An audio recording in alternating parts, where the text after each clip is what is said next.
Hanging out today in New York at the Mastercard Tech Hub. I've got James Anderson here from Mastercard. Thanks for coming on the show. Oh, great pleasure to be here. Thanks for coming down to see us. So you're all about digital payment processing and new digital innovations. What are we looking at here at the Tech Hub? What do you guys do?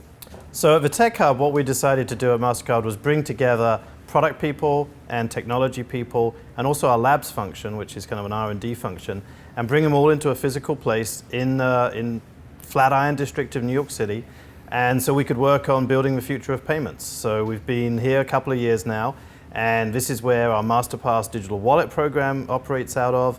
This is where a lot of we have an innovation showcase, and we have a tremendous number of people trying to dream up and then build what is the future of consumer payments. So you spoke of Masterpass, and I'm seeing that more and more on websites and mobile apps. What's that all about? So Masterpass is really bringing the convenience and the value of Mastercard to digital.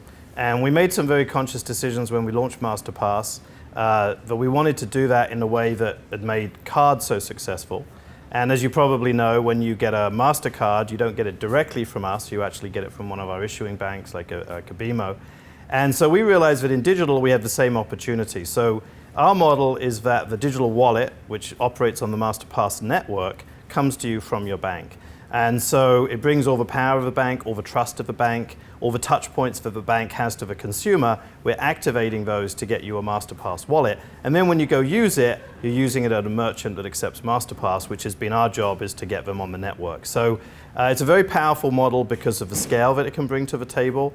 And also the value-added services that the banks can bring. Our banks love it because it gives them an opportunity to project their relationship that they have with the cardholder right into the digital domain, which is where they want to be, so they can continue to be relevant for their business with their consumers. So Masterpass it's a program, but it's also really kind of a representation of what we want to be as a digitally enabled company, working with our partners like the banks, like the merchants, to really power the future of commerce. So this is another thing that I have to sign up for? Well, the great thing is that the way we implement it is actually it comes from your bank, and if you bank with somebody who's issuing Masterpass wallets, you don't need to sign up because you're already signed up. Perfect. We have this concept of digital by default, and it's super easy. Click a few buttons with your bank and you get your wallet. So is Masterpass just exclusive to Mastercard? No, so we actually recognize that not everybody only uses MasterCard. Some people have other cards, and so you can put other cards into the wallet. It's also not just online.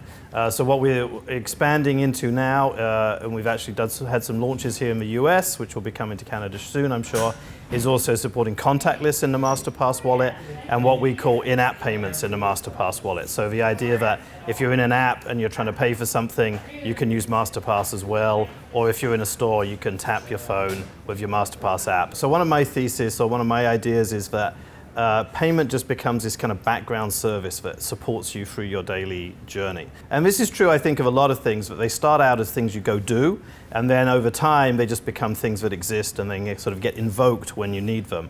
And so we think that's going to happen with payments. So instead of going to a website, you might be in a messaging session and you might have an opportunity to buy something. So we just did an integration into Facebook Messenger for a couple of our merchants to show how you could actually be in a messenger session and ordering groceries or buying a sandwich. And that's actually a very intuitive experience for certain things. And then when you need to, payment just kind of pops up. You cease to think about it consciously, it's just something that's there whenever you need it. Well, thanks for joining us today, and good luck with the Tech Hub. Thanks so much, Mike. Thank you.